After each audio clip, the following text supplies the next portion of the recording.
তাহলে আমার লাশের টাকা কে দিব? টাকা আমি দিব।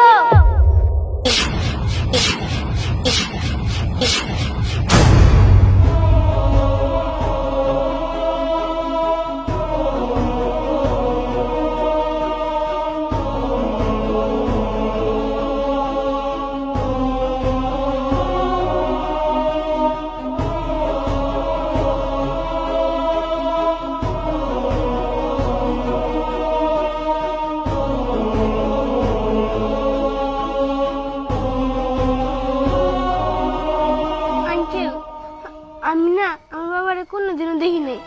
আমার না খুব ইচ্ছা করতেছে বাবারে দেখতে। আপনি কি আমাকে দেখাইবেন? আর যা টাকা লাগে আমি দিব। এই যে আমার এই স্বর্ণের সেন্টার বিনিময়ে আপনি আমার বাবার লাশটা দিয়ে দেন। আর দাফন কাফনে যা টাকা লাগে আমি দিব। আপনি আমার বাবার ছাড়া দেন। কাউরে টাকা দেওয়া লাগবে না।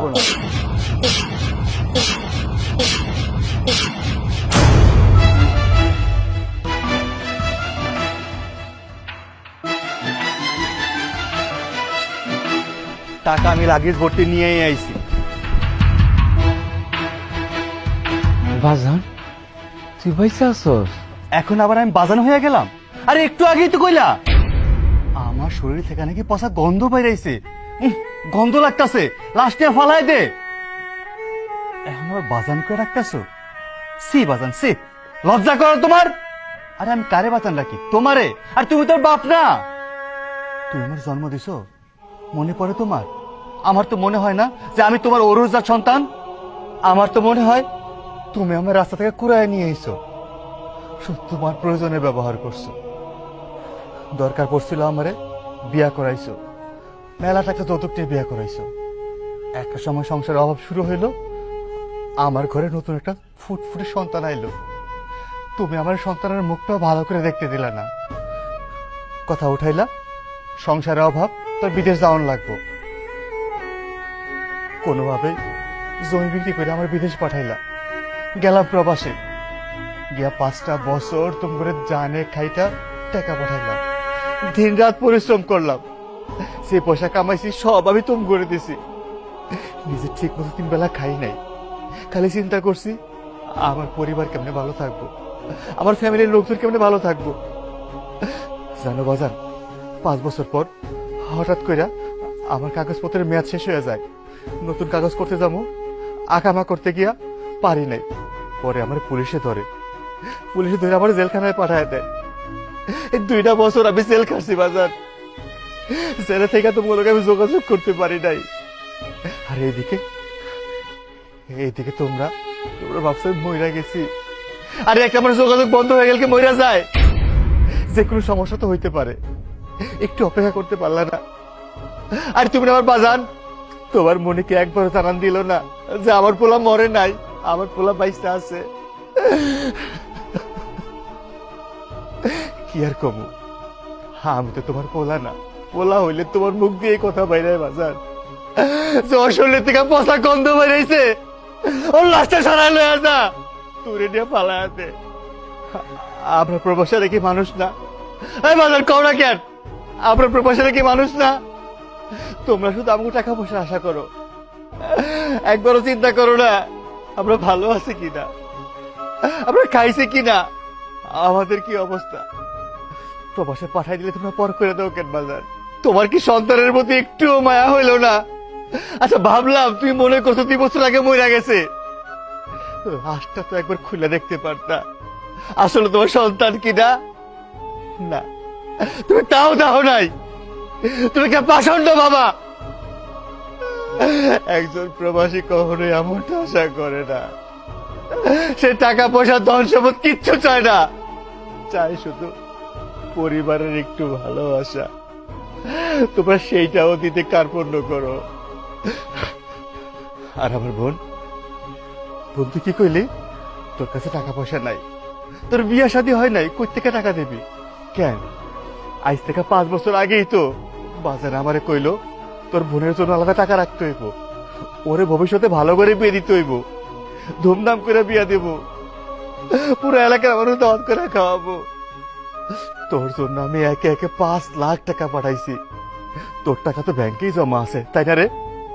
কেন ওইখান থেকে কি 55,000 টাকা দিতে পারতি না সর্দার বাইরে? তুই কইতে পারতি না যে আমার ভাই, আমার যেই ভাই আমার জন্য এত কিছু করছে, তার আমি অল্প একটু দিয়া তার লাশটা দাফনের ব্যবস্থা করি? এখানেও স্বার্থপরের মতো চুপ থেকে গেলি, শুধু নিজের স্বার্থটাই বুঝলি। C, C, C. এ হলো ভাই বোনের সম্পর্ক। আসলে কি জানিস, প্রবাসীরা কারো কোনো আত্মীয় না, তারা হচ্ছে গিয়ে টাকার মেশিন। যতদিন টাকা পাঠাইতে পারবে ততদিন তারা ভালো, তারা আপন। আর যখন টাকার মেশিন বন্ধ হইয়া যাইব, একদম কিছু হইয়া যায়, ওইটা কোনো কাজেই লাগে না। আর তুমি, তুমি না আমার ভালোবাসার মানুষ আছিলা, তোমার না আমি ভালোবাসা বিয়ে করছিলাম। বাসরাতে আমার কইছিলা আজকে থেকে আমি তোমার, বাঁচতে হইলে এক লগে বাঁচব, মরতে হইলে এক লগে মরমু। আর তুমি কি কইলা? তুমি অতীতে ভুলে গেছো, তুমি এখন বর্তমান নিয়ে ভাবতেছো, অতীতে আর মনে করতে চাও না। একটা বার মনে করো, শুধু একটা বার মনে করো তো, তুমি আবার কি কথা দিছিলা? সারাটা জীবন তুমি আমার হইয়া থাকবা। কই আছো তুমি আমার? না, আমি কেন ফিরে আইছি জানো? তুমগো দিকে তাকাই তো, তুমগো লাগাই তো জেলখানার ভিতরে বসে বসে আল্লাহর কাছে হাত তুলে দোয়া করছি আর কইছি, আল্লাহ আবার তুমি মাইরো না, আবার তুমি জিন্দা রাখো, অন্তত আমার পরিবারের জন্য। এই আমার পরিবার, যে পরিবার আমার ভুইলা গেছে, মনে করছে আমি মইরা গেছি, আমার লাশটা পর্যন্ত আশা করে না। হায় রে প্রবাসী জীবন, কেন তুমি আমার এমন জীবন দিলে আল্লাহ, কেন? আর আমার ভাই আমার মতো সুন্দর কথা কইছে, সহজ কথা কইছে, এই লাশটা রেডে খালি বিলে ফালাই দাও, মাছে খায় ফেলাইব। হায় রে ভাই, তোর লাগে আমি কি না করছি ক? প্রবাসে ছিলাম, ফোন দিয়া কইলি ভাই এই বাটন ফোন ভাল লাগে না, অ্যান্ড্রয়েড ফোন পাঠাও। আমি তোর জন্য অ্যান্ড্রয়েড ফোন পাঠাইছি। কইছস আমার বাজারে যাইতে সাইকেল ভাল লাগে না, মোটর সাইকেল লাগবো, আমি তোরে মোটর সাইকেল কিনা দিছি। কইছস ছোট ব্যবসা ভাল লাগে না, বড় কইরা দোকান দিমু, আমি দোকান করে দিছি। তোর কি বাকি রাখছি তুই জানোস? তোর আমি কয় লাখ টাকা দিছি এ পর্যন্ত? 10 লাখেরও বেশি দিছি। আর সেই ভাই আমারে 55,000 টাকা দিয়ে আমার লাশটা দাফন কাফনের ব্যবস্থা করতে পারলি না ভাই। কেমন ভাই তুই? তোর আর আমার জন্ম না একই মায়ের পেটে, একই মায়ের পেটে সন্তান না আমরা। কেমন করে অস্বীকার করলি, কেমন করে করলি?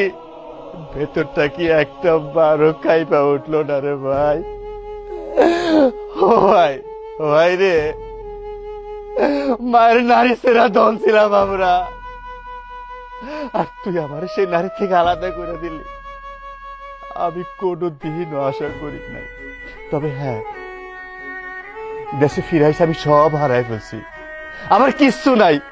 একটা জিনিস পাইছি আমি, আমার কোনো দুঃখ নাই।